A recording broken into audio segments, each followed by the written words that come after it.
Good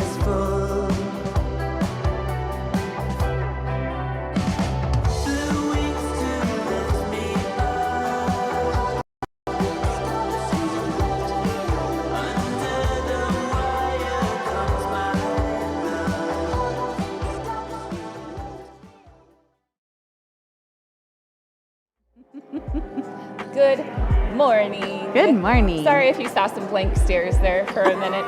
I'm Kylie. I'm my Megan. friend Megan. Welcome to Eastlake.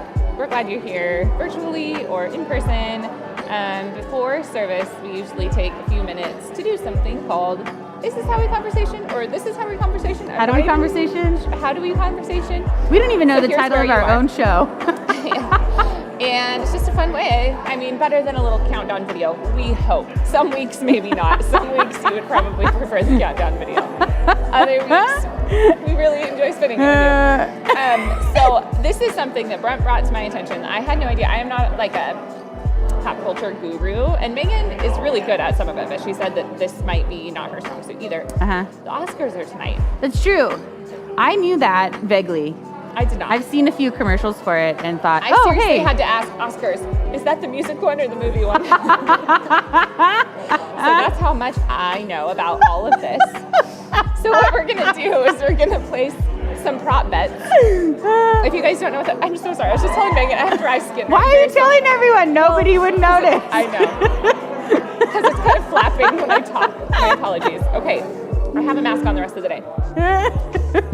So I'm just gonna list off some of the nominees for this year's Oscars, and then we're gonna go through. It has really nothing to do with the prop bets, but we'll do that later. And then feel free to. I really do think it would be a fun thing if you plan on watching the Oscars tonight. Write some of these down and take bets with your family. See how well you do, even if it's just by yourself. It kind of adds to the joy Brianna of asked a watching. really great question that's very relevant. Ooh, what is She it? said, did we even have any new movies last year? No, they're all reruns. What do you say? No, actually, I have not heard of most but of I them. do think that the Oscars had to change the rules a little bit to allow streaming, because usually used to be it had to be play in a theater But they for did a not certain have the amount of option this time. year. And I think they had to change the rules this year. Yeah, I think you're right. I think, and we have what would it be called? Postmortem? Chadwick Boseman is one of the best actor nominees. Posthumous. Oh, that was way off. Postmortem? I don't know. After death? Posthumous. Posthumous. So sorry. I'm sorry I'm laughing at you so much today. It's fine. I'm used to it. I have 4 kids. That's true. I had to scold London yesterday. She was totally teasing her mom about something, and I was like, "Excuse me, be nice to your mom." CPR class, and she was not taking it very seriously. She was. She just was. Anyway, she was being 13. That's what. She was being okay, so some of the Best Picture nominees are Sound of Metal, Mank, Minari, Promising Young Woman, The Father, Judas, and I have to click on it, Black Messiah, The Trial of the Chicago 7, and Nomadland. Nomadland is literally the only one that I've heard of because it's a book. I've heard of the Trial one. That's it. The Trial of the Chicago 7. And the Nomadland. Those are the two I've heard of. I have not seen any of them. But, so those are the nominees for... Oh, is Minari, is that one of the Asian origin films? Let me see. Gary just nodded yes. Oh, okay. Yeah. I saw. Gary's just biased, he says. Okay, Best Actor, Anthony Hopkins. Wait, what are we supposed to do with that? I'm just listing off. I don't know, Chadwick Boseman. I'm just giving us What Best was Actress Chadwick nominated for? For Ma Rainey's Black Bottom. Oh, I don't even know what that movie is. No, I don't either. Do you think that this is a little cynical? This is because I've been spending too much time with Brent. Okay. Do you think that they nominated him just because he died? No, I think he was great. Okay. I've never seen that movie, but he's Panther, an amazing. Right? I know he's an amazing actor. Did you ever see 42, which is the one about Jackie Robinson? He played Jackie Robinson. No. He was beautiful. I know in he that was one. really awesome. I think he was beautiful, Really? Is it good? Gary just said United States versus Billie Holiday is fire. What is it on? Is it on Prime? On Netflix? On Netflix? Okay. It's a good one? I want to watch it. Is that the one that Andra Day is in? Yes. I love her. Well, I love her voice. I guess I haven't seen her act, but I really love her music. it's really appropriate given the time for another round. Okay, so right. Gary recommends Gary the one recommends that you just one, said. but it's not one of the best movie nominees. Okay, it's not a nomination. Okay, so now we're going to get into our prop bets, which if you remember from a couple of weeks ago, we did over-under betting. Uh-huh. So these are prop bets. They're 10 just minutes. like silly little bit. It happens with Super Bowl, whatever. Like usually length of time or what someone's going to say first. So this is an example. Before you finish, Brianna asked a question. Oh, yeah. The United States versus Billie Holiday is about, Billie Holiday had this song in the 60s called Strange Fruit, and it was about lynchings. And the United States government tried to, sued her over it and tried to ban her from singing it anymore. And she continued to sing it and went to court about it. And that is what the movie is about. I had no idea. Yeah. It's a haunting song, Is it? FYI. Haunting. Oh, I don't know that I've ever even heard it. Thank you, actually, for that. Okay. Moving on to it feels funny, like a very random segue. Bad segue. On a much lighter note, the best actor speech time. Do you think it will be over 142 seconds or under 142 seconds? What's the limit? When do they start playing fruit? Or not playing fruit. When do they start playing the music to kick you off? I can't remember. I don't know, and I think it's varying. Best for, actor after speeches. this year, over 100. Mine would be over 142 because they're gonna they want use their platform. Yeah, they're gonna use their things. platform. Yes. Okay. Over. And that's We don't have exactly any actual split. answers. There's no correct answer. This is just No, we don't. This is just a conversation today between you all and us. And we won't know the correct answer until it literally happens tonight. So that's going to be the thrill. It makes it more exciting to watch because you literally turn on your timer and you're like, is it over 142 seconds? Is it not? Also, we are not endorsing gambling in any way, shape, or form necessarily. No. If that's something that you can healthily do in your life, go for it. If not, just refrain. Or use M&Ms because that motivates me more than anything else. So this one is an exact split. I think these are the Vegas odds. I think that is right in the middle. Okay, the number of Oscars wins for Nomadland. Oh, what are the over under what? Over 2.5 or under 2.5?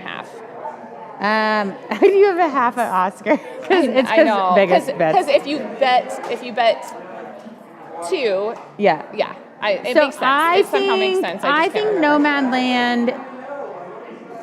I think over. Over? Okay.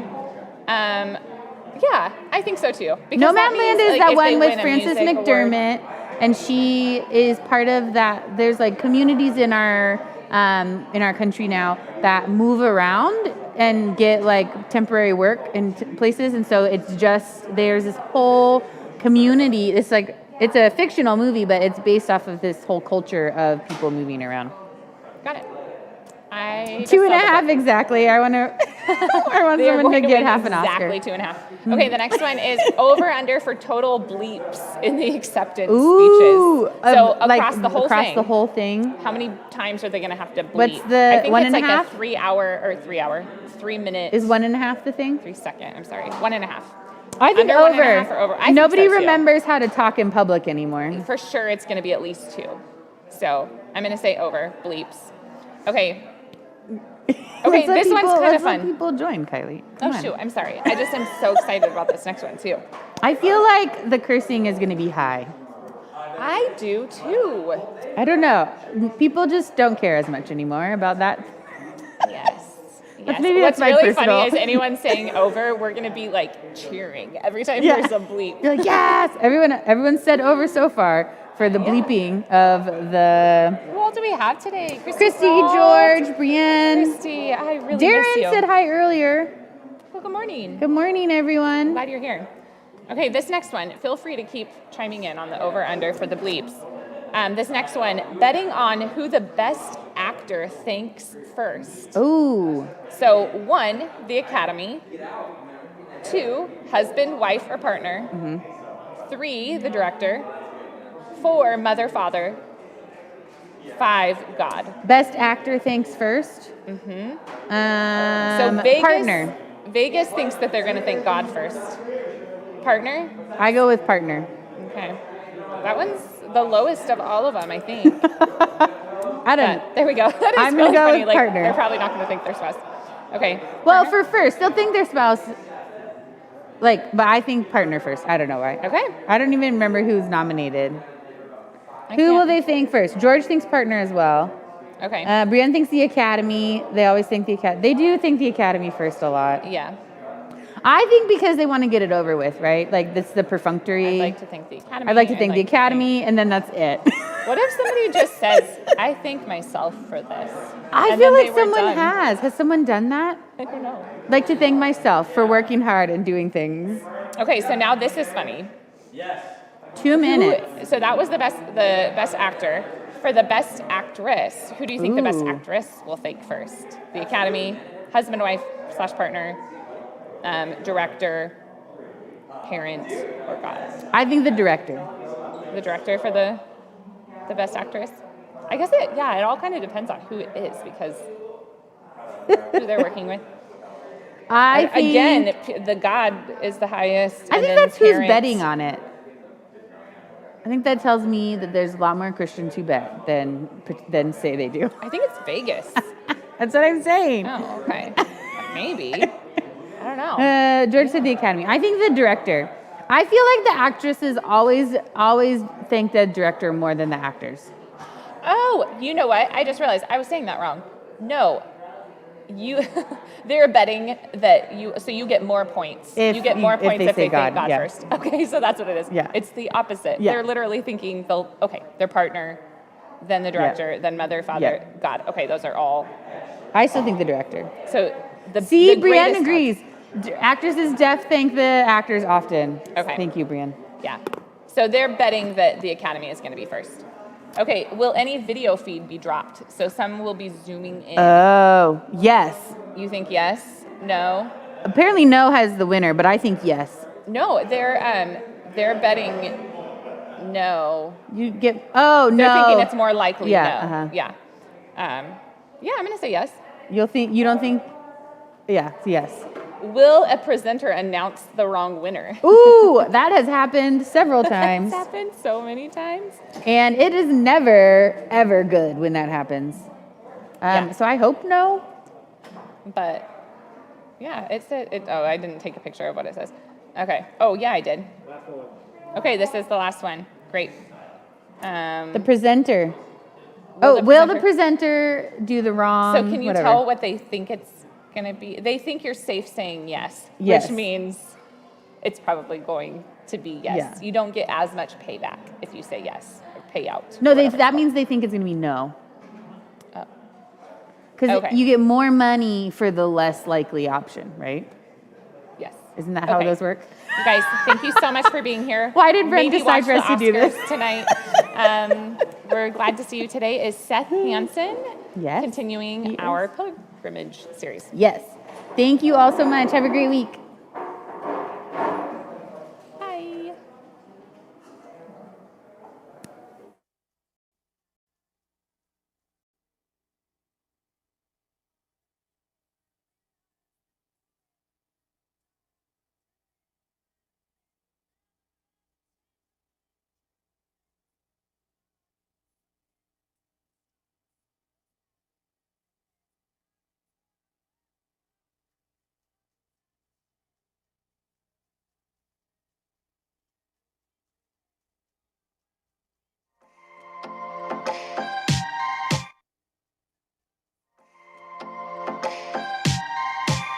Welcome to East Lake. My name is Gary. When I'm making these videos, I'm the best boy for the pre-service game with Megan and Kylie for the live stream. Thanks for checking out this evolving and very unique way of doing church. We appreciate you taking your time out this weekend to check us out, whether it's from home or in our hard plastic chairs in the auditorium. We do ask, if you're watching this in person, that you keep your mask on at all times while inside theater and make sure it's over your nose. Yes, it's a minor inconvenience, but one, it's required during this phase of recovery, and two, it's a simple gesture of selflessness. If you're new to East Lake, let me try to give you a quick glimpse of what we're all about. We try to be the best church option for people who typically don't like church. If you are new, please let us know by filling out a Connect card either online or on our app. For every first-time guest during the month of April, we're donating $20 to Tri-Cities Young Lives. It's Young Life designed for teen moms, providing mentorship, community, resources, and free diapers. Let us know you're here so we know how many zeros to put at the end of that check. If you haven't done so, please be sure to check out the Community Marketplace. It's the place to connect with other Eastlakers outside of Sunday morning. We're slowly but surely adding more to the menu, and we wanted to thank you for those who've already come up with some creative options. Stephanie's hosting a dance group. Aubrey is hosting a Zoom book club. And Brent is eating donuts with other dudes because Homer Simpson is his idol and he wants to, live up to that legendary status. There's also Word Time Where Love events also happening. We're slowly but surely crawling back to normal. If you're interested in being in that next step, in being with community with others, check out eastlaketricities.com/marketplace. Or if you have a great idea for the marketplace, right on the back of your Connect card, I have a brilliant idea that will change the world, and someone will get back to you later this week. Thanks for coming to week 3 of our series Pilgrimage, How to Live in This World. Before we start, here's the best thing we saw on the internet this week. Get him, Maverick! Get him! Get him, Maverick! 2 points for Quinn! Big win! Let's go on the road. Let's go on the road. It's time to hit the road. We got one place to go.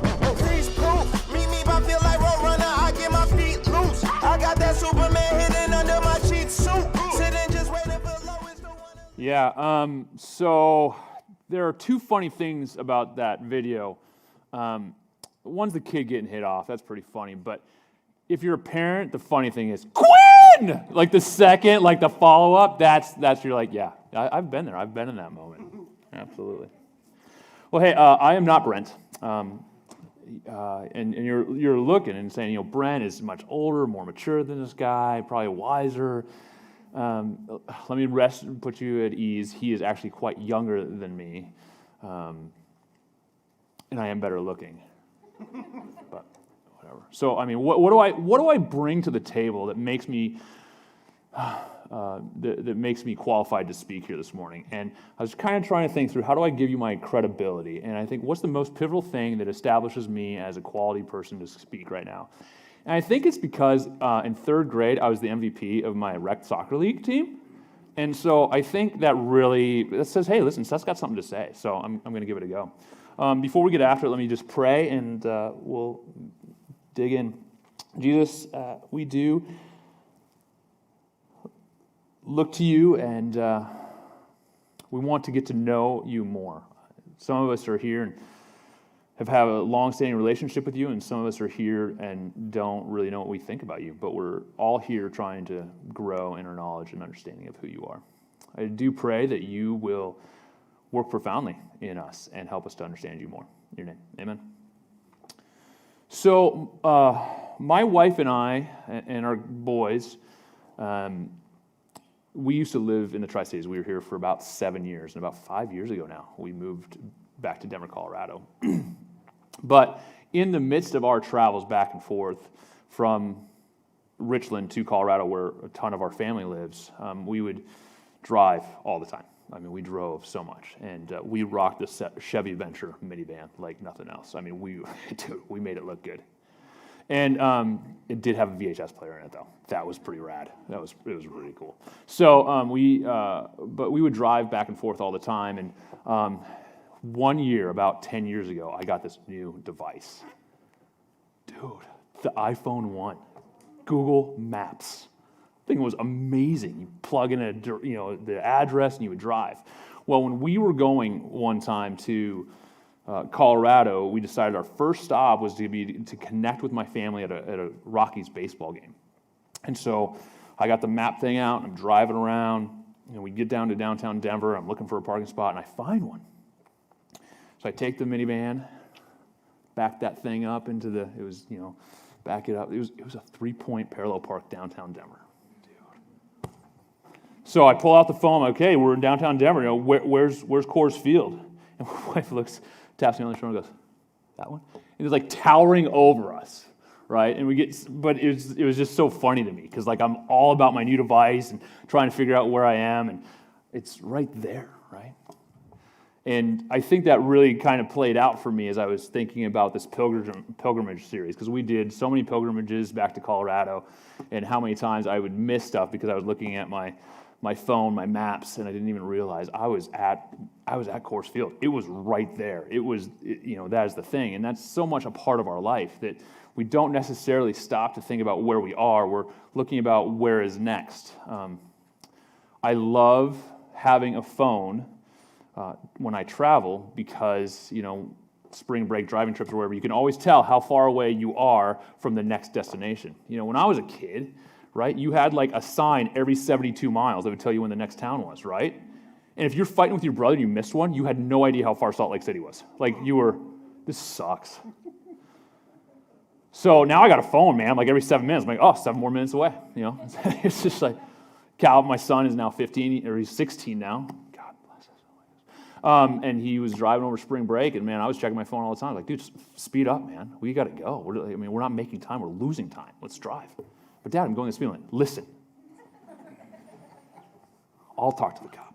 Anyway, but we are always looking at what's next, and we're always pushing in our pilgrimages. We are always wondering, how can I get to where I'm going? Very seldom do we think about life here. We're always either thinking about our past or we're thinking about into our future. And as we live our life, as the series says, we push into what is next. Brent has done the first 2 weeks of the series called Pilgrimage, and his first week was pack lightly. Sometimes we just carry too much stuff. I think we can think about that very physically. When you go camping and you bring your entire living room and you set it up next to the river, missing the fact that there's a river there and you're watching your TV because you got your satellite dish and all that stuff. I think that's physically we can talk about packing too much stuff. But I think metaphorically too, right? Carrying too much burden with us. I think, and then last week, Brent was talking about speaking to yourself. How do you speak to yourself well? Because what you say to yourself really does matter, and I think it's true. And so today, we're just going to dive into what do you do while you're here. The definition of here is, at least Google, I don't know if it's Webster, I don't know. Does anybody use like a dictionary anymore? Anyway, so Google says, here is in this place or position. While you are in this place, in this position, the blue blinking light on your phone of your life, right? In that blinking light, where is your here? I want you to think about that for a minute. You are here. You are here in life. I would venture to bet that no one in this room would say 10 years ago that you would be here doing what you're doing the way you're doing it today. So 10 years ago, you did not think that you would be in this room doing this job, married, divorced, hired, fired, house, no house, apartment, friends, no friends, whatever it is. Nobody in this room truly believes or really thought about the fact that this is where you'd be. I just can't imagine there's anybody in this room. I remember when we moved back to Denver, we left here and we moved back to Denver, and I was looking for a job, and people were like, hey, so what do you want to do? I'm like, eat? Feed my family? Like, there's like 5 jobs in the world that exist that like you plan for, like you look forward to. It's like airplane pilot, teacher, doctor. Like, you don't plan on, dude, I just can't wait to work at PNNL and just like crush the cubicle. I'm just all over it, man. I'm super excited. Like, nobody says that, right? It's like, it was the silliest question for somebody to ask me what I want to do. I want to get a good job that pays the bills and will help me, like feed my family. So that's kind of what I'm going for. Maybe retire. That'd be great. We don't really have a plan, and so our here is always changing. I even think of my son, Calvin. My boys, while we were here, went to Badger Mountain Elementary. That's getting torn down. Like, just found that out. Nobody asked me. Nobody asked my opinion. I didn't vote for that. Anyway, but I remember one day Calvin came home from school. He goes, Dad, I want to be a Badger Mountain Patriot, which meant, Patriot, right? Whatever. So it meant that you went to Badger Mountain in kindergarten, and then you graduated in 6th grade from Badger Mountain. You did the full Badger Mountain patriotism thing. Well, I ruined that for him. We moved. Like, he didn't anticipate it. He wanted to graduate from Badger Mountain Elementary. Well, our lives are always changing. We're always trying to figure out where we are and why we're here. And as I think about that, I was thinking about the disciples. Jesus lived a long time ago. He had an amazing ministry, and he brought some people into his ministry. And he had 12 really close disciples that he brought into his ministry. And it's just kind of an interesting thing. I don't know if you've ever looked at the story of Jesus grabbing the disciples and then having them follow him. But it's pretty accosting to me if you stop and read it appropriately. So, for instance, Matt chapter 4.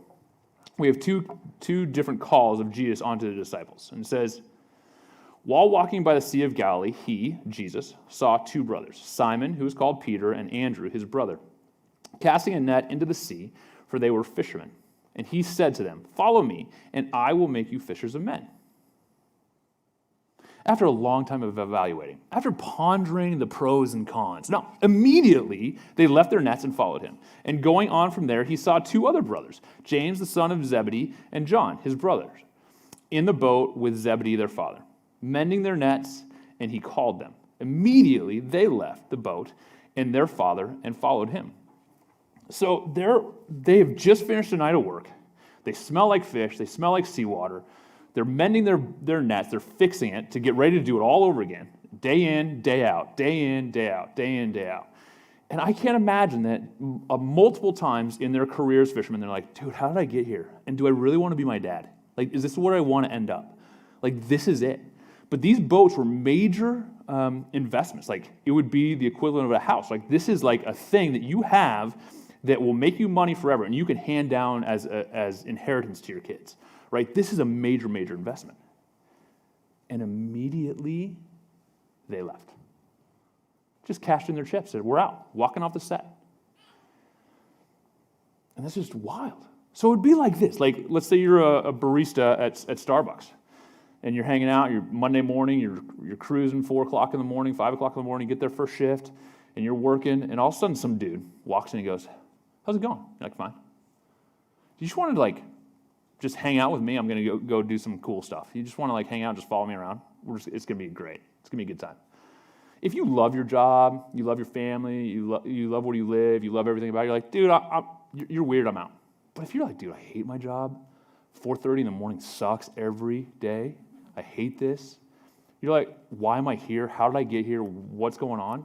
You're going to pack up and you're like, dude, I'll give it a shot. Anything's better than what I'm doing. This grind is terrible. And so you think about that. I mean, these disciples were doing that day in and day out, same old, living the grind. And Jesus calls them and says, hey, your here isn't great. Let's go somewhere else. Let's go on an adventure.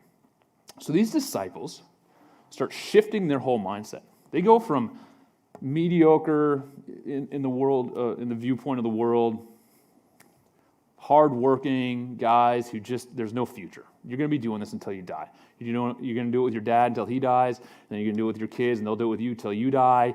It's just kind of endless, man. There's no 401k in the fisherman business. It's just not there. So they jump ship.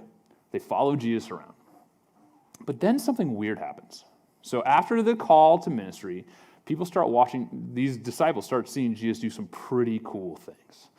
Some healings, some feedings, some really cool teachings, other miracles. Dude, they're like, this Jesus guy is pretty cool. He's pretty powerful. And there's some clamoring going around. And so we move from Jesus calling these disciples in whatever their here is into a new reality, a new here. And this is what happens in Luke chapter 9. An argument arose among them, the disciples, as to which of them was the greatest. So they go from, I hate my life, to, wait a minute, there's a power shift here, and I want to make sure I've positioned myself just right.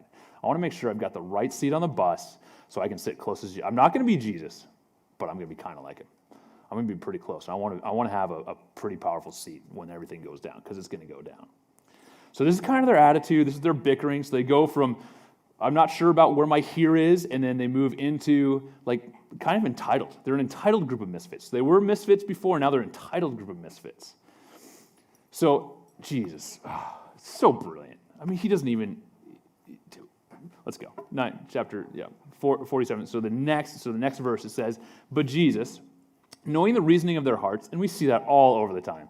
Jesus is like a mind reader, like he can read a room. He knows the psychological things that are going on. He can tell by people's faces and positioning. He knows exactly what's going on in this conversation. But Jesus, knowing the reasoning of their hearts, took a child and put him by his side and said to them, whoever receives this child in my name receives me, and whoever receives me receives him who sent me.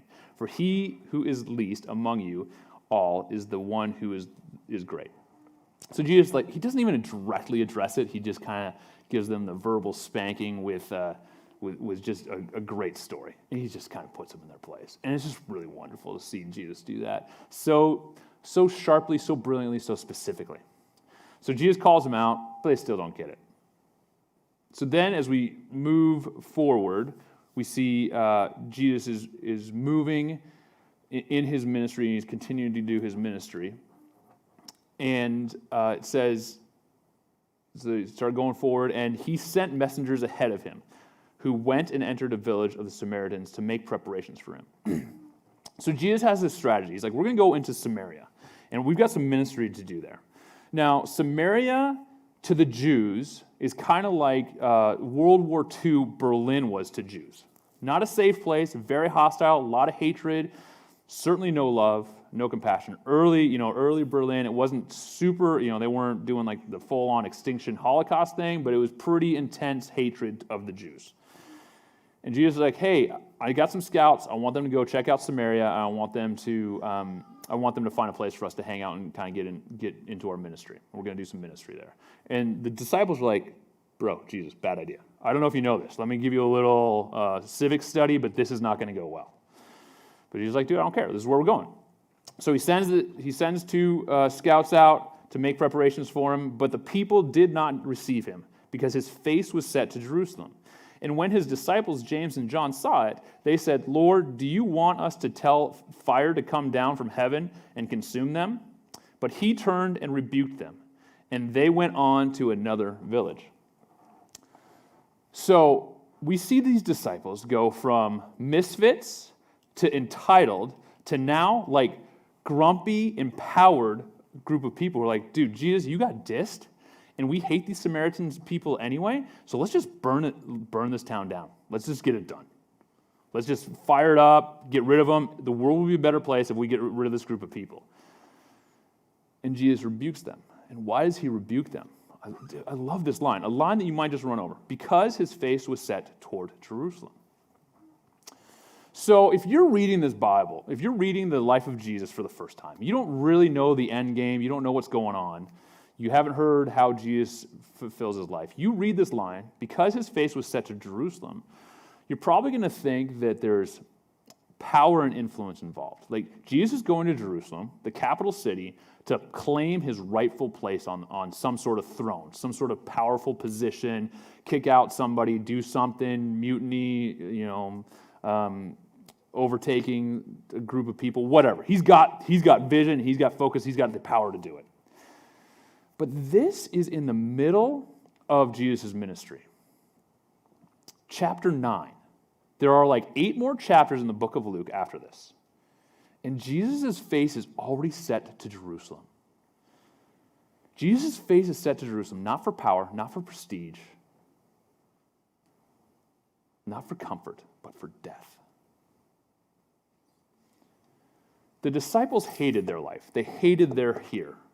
We often find ourselves hating our here, whatever that here is, questioning our here, frustrated with our here.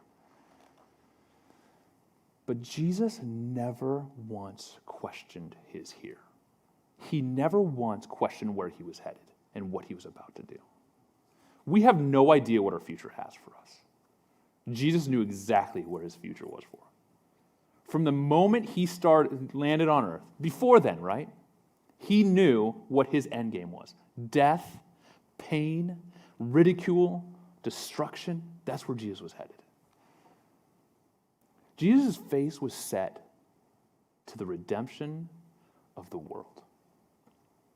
And that's what he's getting at with the disciples. Not only do I not want to destroy Samaria, disciples, I want to save them. I want to redeem them. I want to capture their hearts. I want them in our family. I want them a part of our world. And you know what, disciples? Not only do they need salvation, so do you. You know what, disciples? You know what Eastlake? Not only the disciples, not only Samaritans, but we need Christ's salvation. Christ, before you were born, his face was set towards Jerusalem for your salvation, for your good. You question you're here all the time. How did I get here? Why am I here? Why did these mistakes lead me to this position? I never wanted to come back to the Tri-Cities. I never wanted to live here in the first place. I made some really bad mistakes. Cost me some convictions, and now I can't overcome this. I can't even get a job. Why do I have this job and it seems dead end? I worked hard for that promotion. I didn't get it. Now what do I do? I loved this girl, and she just walked away and divorced me. I'm not sure about this here. Where am I going to go from here? Where am I? I don't even know where I am. Jesus never questioned where he was. He never questioned where he was going, as painful as that death was. And that's a beautiful, beautiful thing. I think there's like three of us, maybe four of us in this room. I'm going to paint with a broad brush, and I want you to attach yourself to one of those. Like, I'm not going to get your story specifically, but I think that you fit in one of these three categories. I think some of us in this room really look at our past and wonder what got us here. Why did I end up here? Why am I here? And I'm frustrated with your past and really angry about the decisions you've made. And you just sit there and you go, man, I don't know if this is where I should be. I don't know how to get out of where I am. So the past. I think there's some of us who look at our present and go, how do I get out of this? I'm stuck here. It feels dead end in every area of my life. I'm really frustrated. And I think that there's some of us in this room who are very content with where we are. But I promise you it will change. Something will shake up. Something will break. You'll get ready to retire and you'll have a heart attack that hinders your ability to enjoy your retirement that you've worked so hard for. So we're all we fit into one of those three places. And then there's a fourth group of people who are going, did the Mariners really just destroy the Red Sox in Fenway Park? Like, did that just happen? But I mean, anyway, that's neither here nor there. So that's kind of where we find ourselves, somewhere in that spectrum. And I think that Jesus calls to us and asks for us something in the midst of our here. We may not know where we're going. We don't have the red pin on our maps. We don't know where we're necessarily going to end up.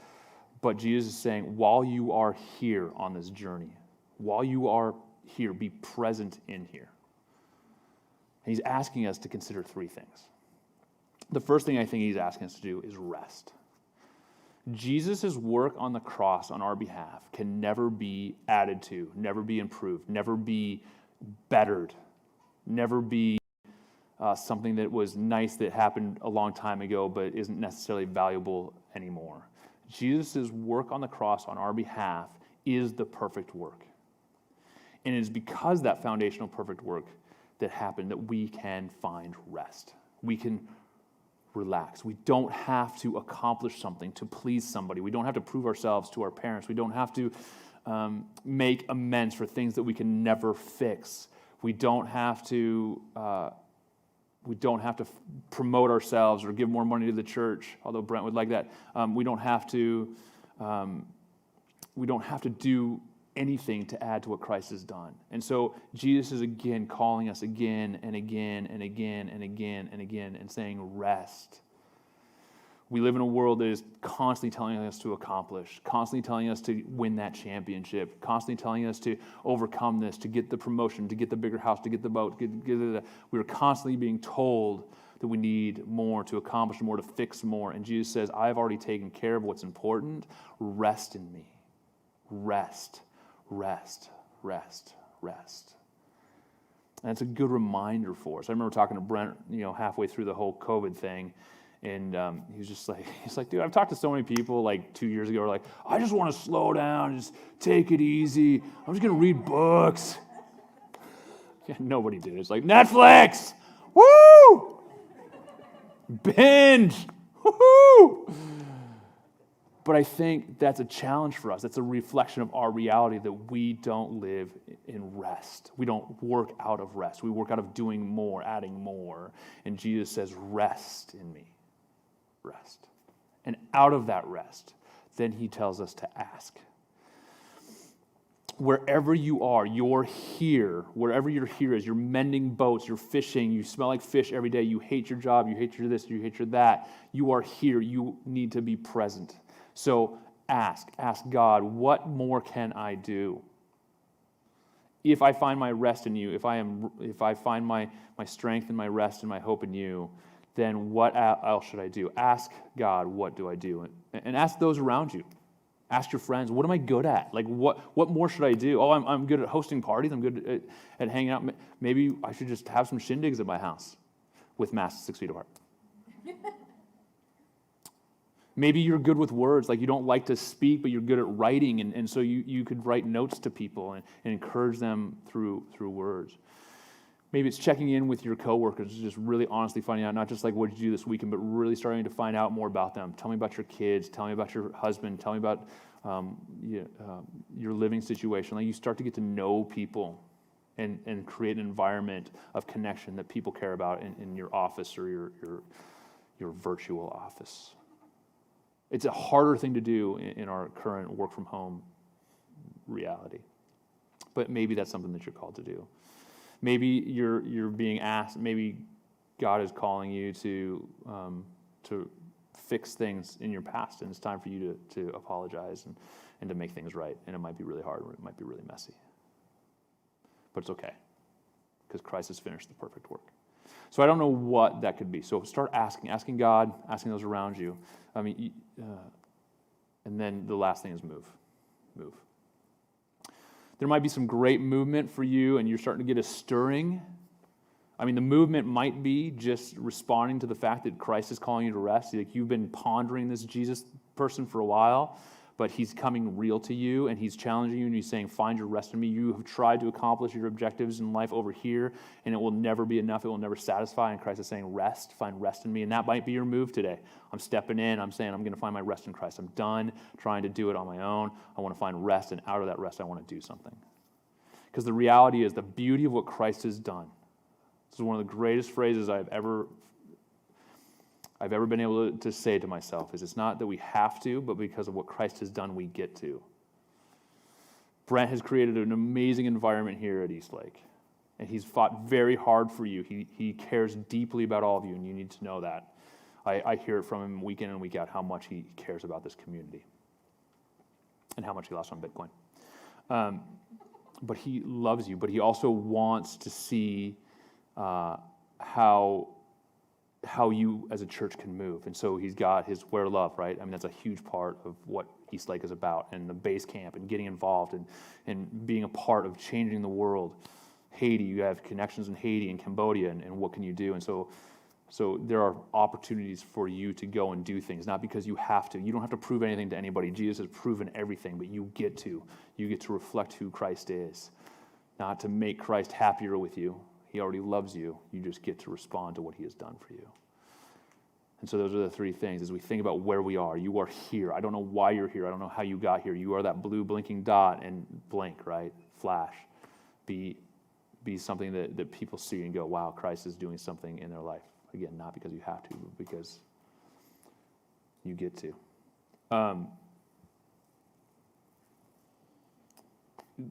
My marketing department told me I should really connect with females.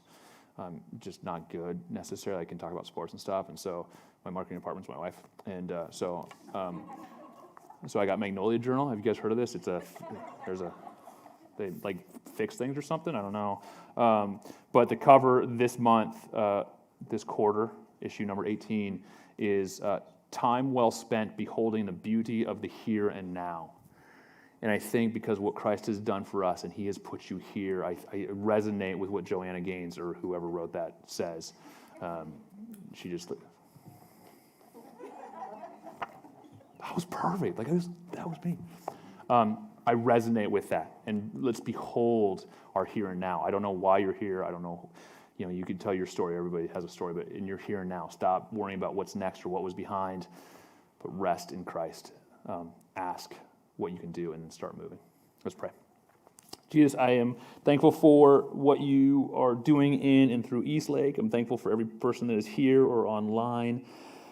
I just pray that you will, again, rally people together. I'm just thankful that we're hopefully at the end of this COVID stuff, and I just pray that you will do some amazing things in bringing people back together and getting a deeper sense of community. And I just pray that we will move, not because we have to, but because we get to, and that you will guide those movements. In your name, amen. Awesome. Thanks, buddy. Lost on Bitcoin? Guy has not logged into Bitcoin lately to see how we're doing here, buddy. Just kidding.